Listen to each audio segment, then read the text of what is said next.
2 முதல்நிலை தேர்வுக்கான அறிவிப்பை தமிழ்நாடு அரசு பணியாளர் தேர்வாணையம் வெளியிட்டுள்ளது. இது குறித்த கூடுதல் தகவல்களை நமது செய்தியாளர் அபிநயாவிடம் கேட்கலாம். அபிநயா, தற்போது எத்தனை பணியிடங்களுக்கு குரூப் 2 தேர்வு அறிவிக்கப்பட்டுள்ளது? என்னென்ன பணியிடங்கள் இந்த தேர்வின் மூலம் நிரப்பப்பட உள்ளன?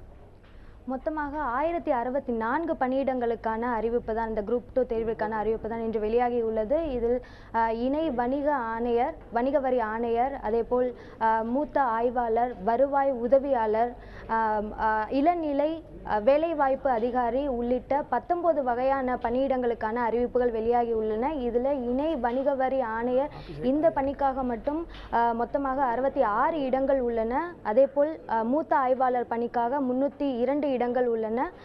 இதே போல வேலைவாய்ப்பு அதிகாரி, அதாவது இளநிலை வேலைவாய்ப்பு அதிகாரி, இந்த பணியிடத்திற்காக 2 இடங்கள் உள்ளன. இதேபோல் ஒவ்வொரு பணியிடத்திற்குமான இடங்கள் உள்ளன. அதற்கான அந்த தகுதிகளும் டிஎன்பிஎஸ்சியுடைய இணையதளமான www.tnpsc.gov.in என்ற இணையதளத்தில் வெளியிடப்பட்டுள்ளது. முரளி.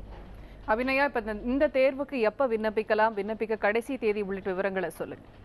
இந்த தேர்விற்கு நாளை முதல் டிஎன்பிஎஸ்சியுடைய இணையதளத்தில் விண்ணப்பிக்க ஆரம்பிக்கலாம். நாளை முதல் அக்டோபர் மாதம் 4ஆம் தேதி வரை விண்ணப்பிக்கலாம். அவர்களுக்கு அந்த விண்ணப்பித்ததற்கான அந்த தேர்வு கட்டணத்தை செலுத்துவதற்கான கடைசி தேதி அக்டோபர் மாதம் 8ஆக அறிவிக்கப்பட்டுள்ளது.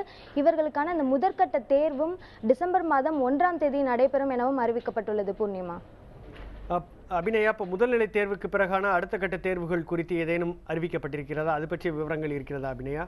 அதாவது குரூப் 2 தேர்வை பொறுத்தவரை முதல் கட்ட தேர்வாகவும் அதற்கு அடுத்தபடியாக முதன்மை தேர்வுகள் என 2 நடத்தப்படுகின்றன. இந்த குரூப் 2 தேர்வை பொறுத்தவரை அதற்கான அந்த பணியிடங்கள் நேர்காணல் பணியிடங்கள், நேர்காணல் அல்லாத பணியிடங்கள் என 2 வகையாக பிரிக்கப்பட்டுள்ளன.